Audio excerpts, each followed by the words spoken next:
নমস্কার, আমি doctor VS Rathore, Kayakalp cosmetic surgery ক্লিনিকের ডাইরেক্টর আছি। আমাদের নতুন এপিসোড কফি এট কায়াকল্পে আপনার স্বাগত জানাচ্ছি।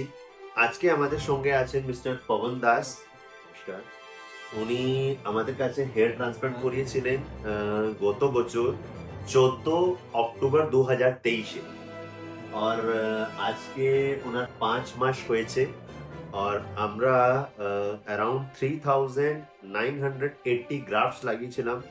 এর মানে ওনার আমরা হেয়ার ফলিকলস কিংবা হেয়ার রুটস লাগিয়েছিলাম 6402।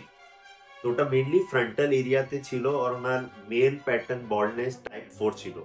তো পবন, আমরা আপনার কাছে জানতে চাইছি কি আপনার আমাদের ক্লিনিকে কেমন অনুভব? আপনাদের ক্লিনিকটা খুবই ভালো এবং আপনি খুব হেল্পফুল। আপনাদের এখানে প্রত্যেকটা স্টাফই হেল্পফুল আছে এবং আপনাদের যা ব্যবহার, এই ব্যবহার থেকে আমি সত্যি খুব উৎকৃষ্ট হয়েছি।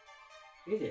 আর আপনার যে অবস্থা ছিল, এই অবস্থা দেখে মানে আমি মানুষজনকে মুখ দেখা পারতাম না। সবাই বলতো সব অনেক বয়স হয়ে গেছে, তো এই অবস্থায় কি করবি, কিন্তু আপনাদের কাছে এসে সত্যি আমি অনেকটা স্যাটিসফাই হয়েছি। এবং আমি বলতে চাই, আপনাদের আমার মতো অনেক ক্যান্ডিডেট আছে যারা এখানে এলে অনেক উপকৃত হবে। ঠিক আছে। আর আর এখান থেকে আমি অনেক উপকৃত হয়েছি এই কারণে, এখন অনেক বন্ধু বান্ধব বলে যে ভাই তো এত মানে মাথায় যে চুলগুলো এলো করতে, যেমন আপনার নাম করে বলি, স্যারের নাম করে বলি যে স্যার এইভাবে করেছে, এটা হেয়ার ট্রান্সফার বলে। ওরা এটাও জানে না যে এটা কিভাবে করতে হয়। তখন আপনার নামটা ডিসিশন দিই এবং বলি যে এইভাবে করতে হয়। স্যার স্যার খুব ভালো, স্যারের স্টাফ গুলো খুবই ভালো আছে এবং কলকাতার মধ্যে ভালো প্রতিষ্ঠিত জায়গা এটা। আপনি থাকেন কোথায়? আমি থাকি মুর্শিদাবাদের কাঁদি ডিস্ট্রিক্ট, কাঁদিতে। ঠিক আছে। আপনি কিভাবে আমার এই কিংবা আমার ক্লিনিকের ব্যাপারে এটা খবর পেয়েছেন? হ্যাঁ, এটা আমার এক বন্ধু। ঠিক আছে। আমার এক বন্ধু, সে এখানে আপনার কাছ থেকে করেছিল, শৈলেশ দাস থেকে রেফার করে, তারপরে এসেছিল। আচ্ছা, আরেকটা জিনিস জানি, আপনার এই যে ট্রান্সপ্লান্ট হওয়ার আগে কেমন হয়েছিল? মানে কেন কি লোকজন অপারেশন শুনলেই তো মানে বলে কি না না বাবা অপারেশন করাবো। অপারেশন করার আগে অনেক বন্ধু বলেছিল যে এখান থেকে ক্যান্সার হতে পারে, এখান থেকে ভয়াবহ রোগ হতে পারে, যেখানে মাথায় মানে পুরো ক্যান্সার হওয়া সম্ভব এবং মৃত্যুবন্ধ হতে পারে। ঠিক আছে। বলেছে এবং আমি শৈলেশ দাসকে প্রথম ফোন করি, শৈলেশ দাসের সঙ্গে যোগাযোগ করি, শৈলেশ দাস আসতে বলেছিল। তারপরে আসার পর আমি এখানে বুঝলাম যে কিছুই না, এটা একটা সিম্পল ব্যাপার, এটা জাস্ট একটা সিম্পল ব্যাপার আর কিছুই না। একদম পবন, তুমি ঠিক বলেছো। আমি যেটা বলবো, হেয়ার ট্রান্সপ্লান্ট শুধু একটা চমড়ার সরে, আমরা ব্রেনের ভিতরেও যাই না, কোনো নার্ভ ড্যামেজও হয় না, এটাতে কোনো ক্যান্সারের স্বভাব না। তো সব থেকে মেন ব্যাপার হচ্ছে, আমি পবন বলবো কি সব থেকে প্রথম যখনই আপনি চিন্তা ভাবনা করবেন কি হেয়ার ট্রান্সপ্লান্ট করাবেন, যেই ডাক্তারের কাছে করাবেন তার কোয়ালিফিকেশন অবশ্যই। সেকেন্ড ব্যাপার বলবো, আমাদের একটা সোসাইটি আছে যেটাকে আমরা বলি AHRS। যারা এই AHRS, যে association of hair restoration surgery of ইন্ডিয়ার আমাদের একটা সংস্থা আছে। এই সংস্থার যারা মেম্বার আছে তারা সবাই কিন্তু কোয়ালিফাইড সার্জন। তো কোয়ালিফাইড সার্জনের কাছে করলে কোনো রিস্ক থাকে না, ইনফেকশনের ভয় থাকে না, সেফটি থাকে, এন্ড ডেফিনেটলি রেজাল্টও 100% পাওয়া যায়। নালে কি হয় না পবন, আমি বলবো কি অনেক কোয়াক ডক্টরস আছে যাদের কাছে কোয়ালিফিকেশন নেই, হয়তো শুধু টেকনিশিয়ান বেস ক্লিনিক আছে, তাদের এমনও কমপ্লিকেশন হয়েছে, হয়তো ওরা ডোনার এরিয়াও নষ্ট করে দিয়েছে আর এদিকে গ্রোথও হলো না। এই এফইউই করা হোক কি চাই এফইউটি পদ্ধতি করা, যেটাতে কি লসই হয়। তখন কি হয়, যখন ওই পেশেন্ট আমাদের কাছে আসে তখন সত্যি আমাদের কাছে ওই ভালো রেজাল্ট দেওয়া আমাদের কাছে খুব চ্যালেঞ্জিং ব্যাপার।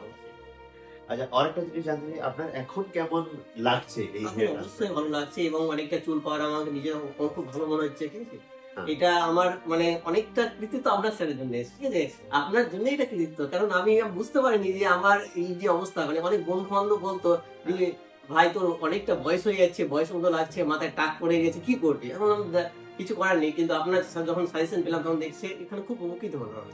আপনার কনফিডেন্স এখন কেমন? অবশ্যই খুব ভালো, এখান থেকে খুব মানে নিজেকে উপকৃত মনে করছি এবং আপনার জন্য এটা হয়েছে। আচ্ছা, অপারেশন নিয়ে কিছু ভয় আছে আপনার? আর কোনো ভয় নেই। আগে অপারেশন করার আগে ভয় ছিল, করার পরে আমার কোনো ভয় নেই। করার পরে আমি যখন বুঝতে পারলাম, আপনার সঙ্গে কথা বলতে বলে সবকিছু জানতে পারলাম, তখন বললাম এটা একটা ন্যাচারাল ব্যাপার, কিছু ব্যাপারই নেই এটা। আচ্ছা, আরেকটা ব্যাপার আমি পবনজি বলবো কি, অনেকজন আমার কাছে বলে কি হেয়ার ট্রান্সপ্লান্ট হয়ে গেলে আর কিচ্ছু করতে হয় না, কিন্তু এটা কিন্তু মিথ্যা কথা। কেন কি, যে কোনো জিনিসটাকে এটা মেনটেনেন্স করার প্রয়োজন আছে। কেন কি ট্রান্সপ্লান্টেড হেয়ার তো পার্মানেন্ট, কিন্তু যেই জায়গায় আমরা ট্রান্সপ্লান্ট করিনি সেই হেয়ার কে তো আমরা ইমপ্রুভমেন্ট এন্ড সাপোর্ট প্রয়োজন হয়। তো তার জন্য আমরা ভিটামিনস বলি, যারা ফিনেস্ট্রাইড নিতে পারে ফিনেস্ট্রাইড, মিনক্সিডিল ট্যাবলেটও থাকে, মিনক্সিডিল স্প্রেও থাকে। আর মাঝে মাঝে আমি বলবি কি যদি জিএফসি কিংবা পিআরপি যদি নিতে থাকেন তাহলে অনেক বছর আপনার উইদাউট ট্রান্সপ্লান্ট যে এরিয়া আছে সেটাও কিন্তু ভালো থাকবে। ঠিক আছে, তো আমরা পবনজি খুব খুব ধন্যবাদ। নেক্সট টাইম আমরা আবার দেখা করবো, কেন কি পবনজি আজকে আমাদের কাছে 5 মান্থস পরে এসছেন। এই যে দেখতে পাচ্ছেন এই সব গোটা এরিয়া ট্রান্সপ্লান্টেড এরিয়া আছে, আর এই এরিয়াতে আমরা কিছুদিন করিনি, কিন্তু এটাও একদম ফাঁকা ছিল, বাট বিকজ অফ আমরা এই মেডিকেল ট্রিটমেন্ট অ্যান্ড জিএফসি দিয়ে কিন্তু এটাও কিন্তু ইমপ্রুভ হয়ে গেছে। আর পবনজি একটু ঘুরতে পারেন আপনি just, আর আপনারা দেখতে পারেন দেখুন এখনো ওনার ডোনার এরিয়া প্রিজার্ভ আছে। এর মানে কি আছে, ভবিষ্যতে যদি ওনার ক্রাউন এরিয়া যদি খালি হয় আবার আমরা এখান থেকে হয় এফইউই কিংবা এফইউটি কিংবা প্রয়োজন হলে বিয়ার্ড থেকে নিয়ে আমরা ট্রান্সপ্লান্ট করতে পারি। কিন্তু আমি এটা বলবো কমনলি যদি আপনি কন্টিনিউ মেডিকেল ট্রিটমেন্টে থাকেন তাহলে আমার মনে হয় না যে 5-10 বছর কি আপনার কোনো কিছু প্রয়োজন হবে, হয়তো বেশিও মানে নাও প্রয়োজন হতে পারে। ঠিক আছে, তো আবার যখন 1 বছর পরে আপনার কেমন কি রেজাল্ট দাঁড়ালো আবার আমরা একটা এই এপিসোডে আসবো কফি এট কায়াকাল। ধন্যবাদ।